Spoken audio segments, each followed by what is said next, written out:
Ok, donc on continue maintenant et on va parler des files d'attente.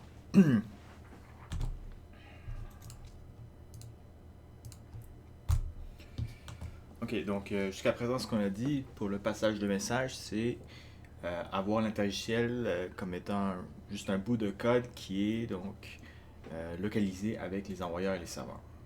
Et à ce moment-là, si notre interlogiciel permet la communication asynchrone, ça veut dire qu'on doit avoir euh, un tampon d'envoi puis un tampon de réception dans l'interlogiciel de chaque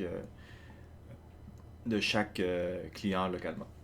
Donc là, ce qu'on peut essayer de penser, c'est comment est-ce qu'on pourrait distribuer les tampons euh, pour rendre le système encore plus distribué, et c'est-à-dire de placer les tampons dans un système externe, dans une machine externe. Donc là, il y a plusieurs euh, possibilités. Ok. Donc, on pourrait avoir donc ce système externe et qui a un tampon, et le tampon aurait donc deux processus pour le gérer. Un processus pour donc recevoir des messages et les écrire dans le tampon, et un autre processus qui permet donc de prendre les messages du tampon et les envoyer à un consommateur, à un lecteur. Okay? Donc à ce moment-là, ce qu'on peut penser, c'est que le tampon, c'est une ressource partagée, c'est comme une file d'attente. Okay? C'est ça le terme qu'on va utiliser, file d'attente, qui est gérée donc sur une machine externe et qui a plusieurs processus qui roulent en parallèle pour écrire et lire, retirer de l'information de notre file d'attente. Donc c'est ça qu'on a avec les files d'attente. C'est une messagerie plus tampon, et plus précisément le tampon étant externe. Donc c'est quoi les problèmes que ça résout ici? Donc ça ajoute le découplage de temps. Donc le fait que le tampon est maintenant sur une machine séparée permet à l'envoyeur d'envoyer des messages dans le tampon, se déconnecter, et le message va être quand même conservé dans le tampon, donc dans la file d'attente. Donc, quand le receveur vient en ligne ou décide là, de consommer, va se communiquer avec la file d'attente et euh, permet de recevoir le message par elle. Donc, on a le découplage de temps maintenant qui est possible avec les files d'attente. Et l'autre aspect qui est intéressant aussi, c'est, imaginons que j'envoie un message, je vais envoyer un message qui est adressé à un certain receveur, mais là, le receveur change d'adresse. Okay? Donc, dans un système de communication asynchrone qui, qui n'a pas de fil d'attente, il faudrait que euh, le receveur qui change d'adresse communique avec l'envoyeur pour lui dire qu'il change d'adresse.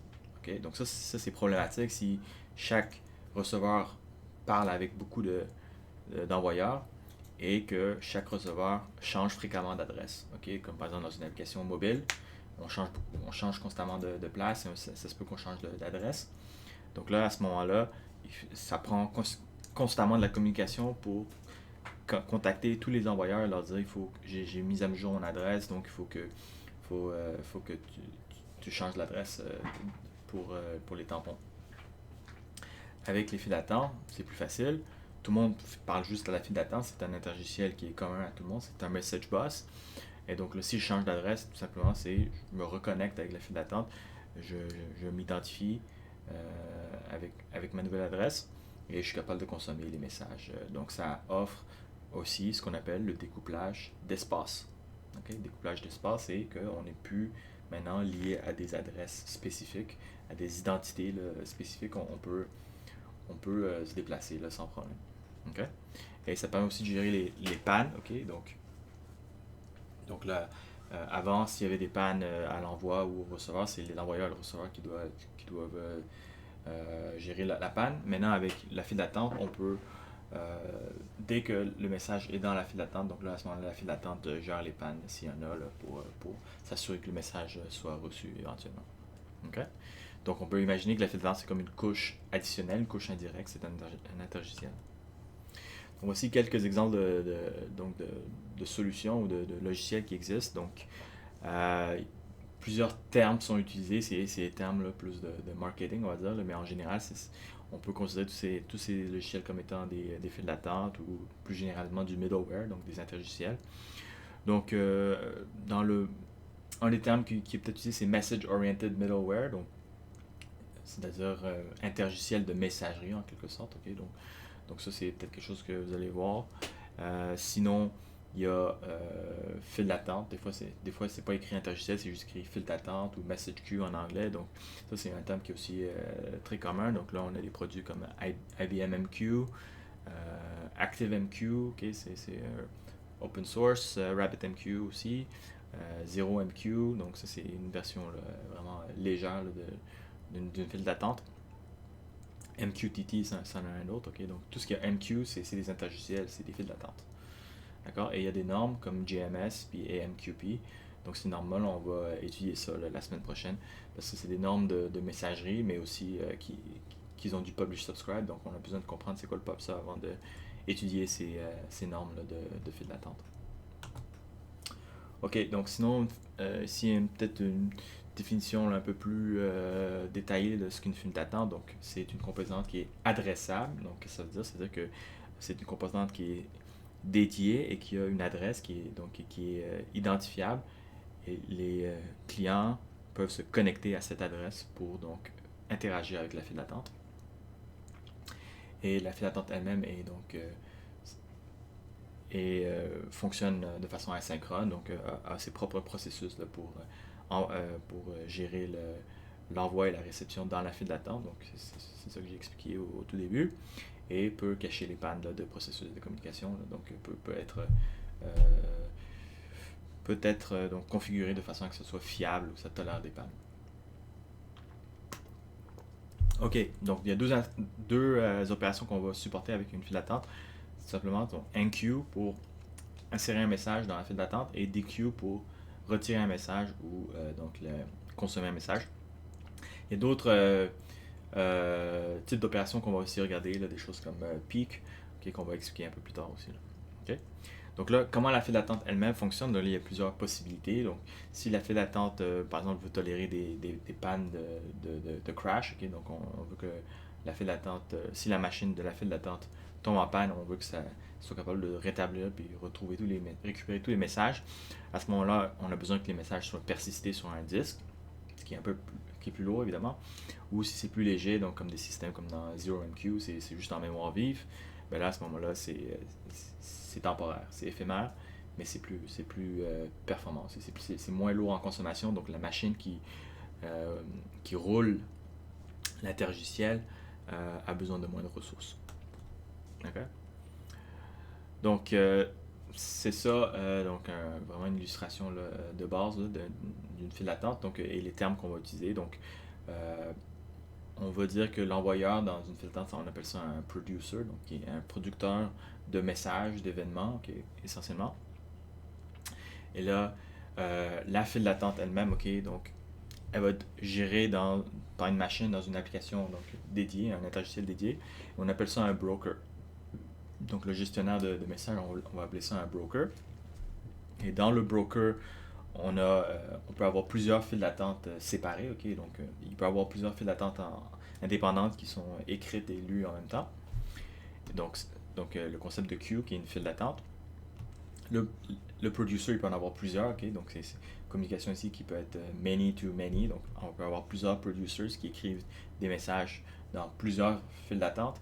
Et pour chaque file d'attente, il peut y avoir plusieurs consommateurs qui retirent des messages des files d'attente. Okay?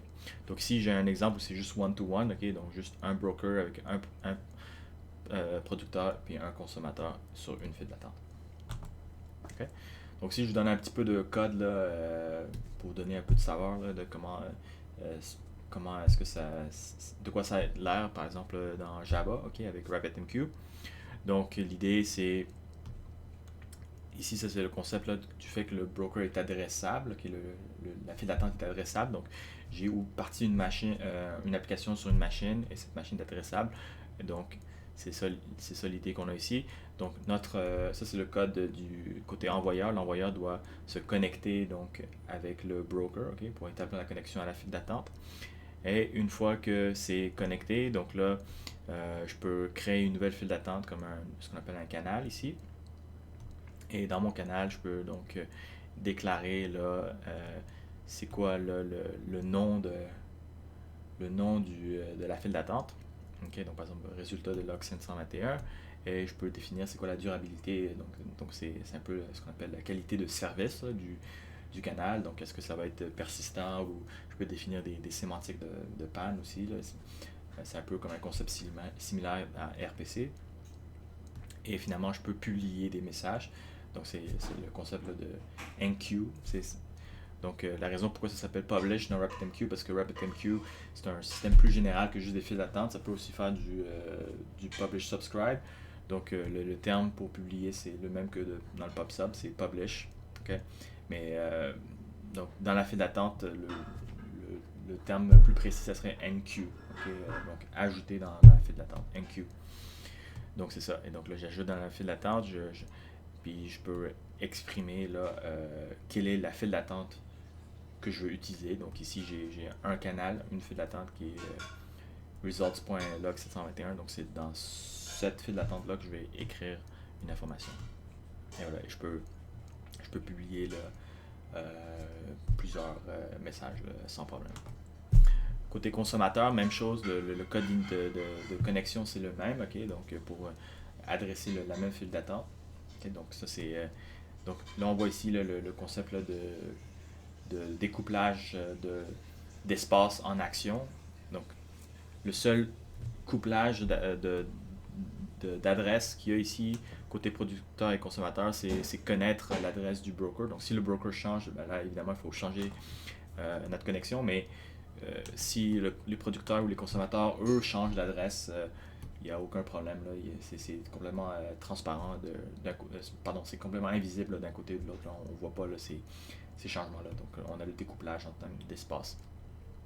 Et là, je déclare là, la file d'attente que j'aimerais utiliser. Puis là, je peux donc créer là, utiliser le message de consommer pour consommer pour commencer à consommer des messages dans cette file d'attente-là.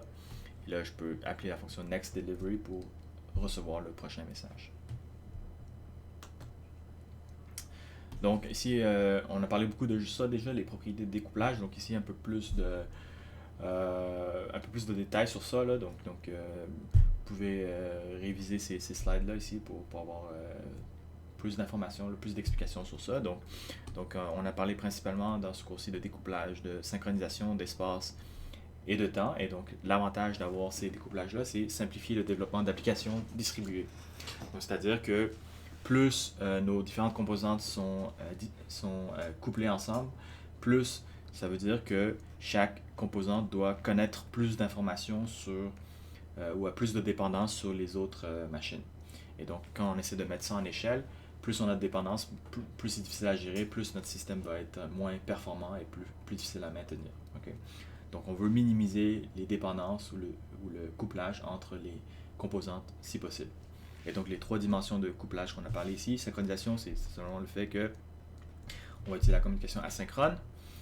Le découplage d'espace, c'est essayer de cacher l'identité des envoyeurs et des receveurs entre eux. Okay? Donc, on passe par un interlogiciel, un intermédiaire. Tout le monde connaît juste l'interlogiciel, ne connaît pas l'identité de la personne finale qui reçoit ou le receveur ne connaît pas nécessairement l'identité de la source d'information. Okay? C'est pas important. Ce que je veux dire, c'est dans plusieurs applications, c'est pas important de connaître exactement quelle est la source de chaque information. Des fois, c'est juste le contenu lui-même qui est important à avoir. Donc, du moment que le contenu est bon, c'est pas important là, de où que ça vient. Et le temps, c'est le fait que l'envoyeur et le receveur peut être en ligne à différents moments. Donc, ça, c'est spécialement important si les machines sont pas tout le temps connectées en même temps, donc peuvent se déconnecter. Sont pas tout le temps en ligne ou il y a des pannes qui font que les machines se déconnectent. Donc à ce moment-là, avoir un découplage de temps permet là, de s'assurer que les machines peuvent quand même communiquer ensemble même s'ils ne sont pas en ligne en même temps. Okay. Donc en général, vous pouvez essayer de penser là, quels sont les avantages d'avoir un découplage d'espace ou de temps. Ok, donc découplage de synchronisation, donc on a déjà parlé de ça. Donc l'idée c'est quand ici c'est dans le contexte d'une file d'attente, donc l'envoyeur veut écrire un message, ça va être un processus non bloquant, j'envoie le message, c'est envoyé à la file d'attente, et c'est tout, je peux continuer à exécuter. Et là, si la file d'attente va garder ça en mémoire. Et au côté du receveur, je peux aussi faire une réception non bloquante en définissant un callback, en enregistrant un callback dans la file d'attente et pour indiquer à la file d'attente que chaque fois qu'il y a un message qui apparaît dans la file d'attente, de m'avertir avec le callback. Okay. En termes de découplage d'espace, donc voici ce qu'on a. Donc, on peut avoir par exemple une file d'attente qui reçoit plusieurs messages du même envoyeur et ces messages-là pourraient potentiellement être consommés par différents receveurs. Okay. Peut-être que c'est le même receveur qui s'est déplacé à changer d'identité ou c'est tout simplement deux receveurs différents.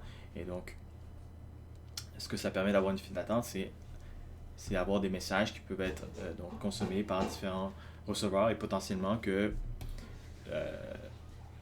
la raison pourquoi ces deux messages-là ont été consommés par deux receveurs différents, ça peut être tout simplement une question de temps, okay? C'est qui a été le plus rapide à consommer quoi, donc c'est vraiment dynamique, là, qui reçoit quoi, c'est comme attribuer des requêtes ou des tâches à différentes machines, okay? On y va le plus vite possible. Donc à ce moment-là, l'envoyeur ne connaissait peut-être pas à l'avance là, qui va recevoir A ou qui va recevoir B, et avec une file d'attente, c'est quand même possible là, de communiquer ensemble et de faire fonctionner le système. Et finalement, découplage de temps, c'est le fait que l'envoyeur pourrait se déconnecter, envoyer un message, et plus tard, le receveur se met en ligne et donc reçoit le message. Donc ici, on voit que l'envoyeur et le receveur ne sont pas en ligne en même temps. Okay? Ça fonctionne quand même, on est capable de communiquer. Tout ça, c'est les avantages, les propriétés là, d'avoir une file d'attente. Donc ici, je donne un exemple là, de comment on fait une réception asynchrone, okay? Parce que l'exemple que j'avais tout à l'heure avec une boucle while, c'était une réception qui était bloquante. Donc pour une réception non bloquante, ça prend là, il faut donc définir une méthode là, qui est callback. OK? Et donc là, à ce moment-là, une fois qu'on a notre méthode callback, qui est ça ici, on la définit dans notre canal, okay, pour dire, donc ça c'est le code du côté là, consommateur, pour définir que pour ce canal-là, on va utiliser cette méthode de callback, okay, qui va être appelée à chaque fois qu'on reçoit un message. Donc avec les files d'attente, c'est on est beaucoup plus flexible, là, un peu comme, je veux dire, étant donné que c'est un système de messagerie, okay, de passage de message, ou une version avancée de passage de message, on peut supporter là, beaucoup de types de communication là, plus flexibles. Donc, on peut évidemment simuler, par exemple, du 1 sur 1, okay, avec les files d'attente. Donc, à ce moment-là, c'est comme, on peut, si on veut, on peut faire du RPC avec des files d'attente. Okay? On va expliquer ça un peu plus tard, comment on peut faire ça. Okay? C'est possible de supporter du RPC. Mais l'idée, c'est qu'on peut faire plus que juste du 1 sur 1, du requête-réponse. On peut faire du many-to-one, one-to-many ou many-to-many. Okay? Une chose qui est importante, okay, dans le fonctionnement des files d'attente, c'est que peu importe quel patron de communication on essaie de modéliser, l'idée c'est que chaque message est consommé une seule fois. Okay? Donc, un producteur produit un message, l'envoie dans une file d'attente. Quand la file d'attente, le message est consommé par un consommateur, le message disparaît. Okay? Ça veut dire qu'on peut pas envoyer, le même message ne peut pas être consommé par plusieurs consommateurs en même temps. Okay? Mais il peut y avoir plusieurs consommateurs qui sont connectés sur la même file d'attente qui vont consommer différents messages. Okay? Donc ça, c'est une distinction très importante à comprendre. Parce que plus tard, quand on va parler de Publish Subscribe, on va voir que dans Publish Subscribe, c'est pas la même chose. Le même message va être consommé par plusieurs consommateurs. Et donc c'est ça qui va faire la grosse différence entre les files d'attente et le Publish Subscribe.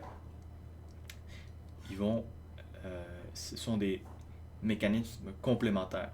il peut y avoir des applications où c'est approprié d'avoir une consommation unique par message, et il peut y avoir des applications où c'est plus approprié d'avoir le même message copié, répliqué et consommé par plusieurs consommateurs en même temps. Donc, dépendamment de qu'est-ce qu'on a besoin comme logique de consommation, ça va nous guider vers soit le pub/sub ou les files d'attente.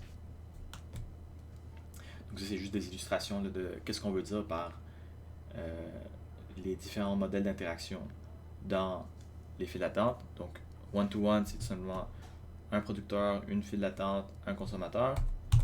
Many-to-one, c'est pardon, ça c'est one-to-many. Okay, non, c'est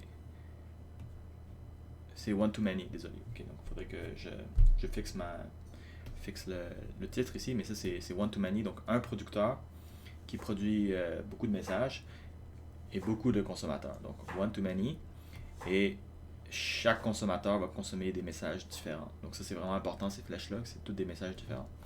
Et donc ça c'est l'inverse, donc ça c'est many-to-one, donc il faut que je change le titre.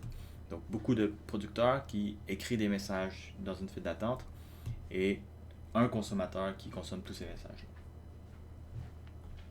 Évidemment, many-to-many qui est le plus général.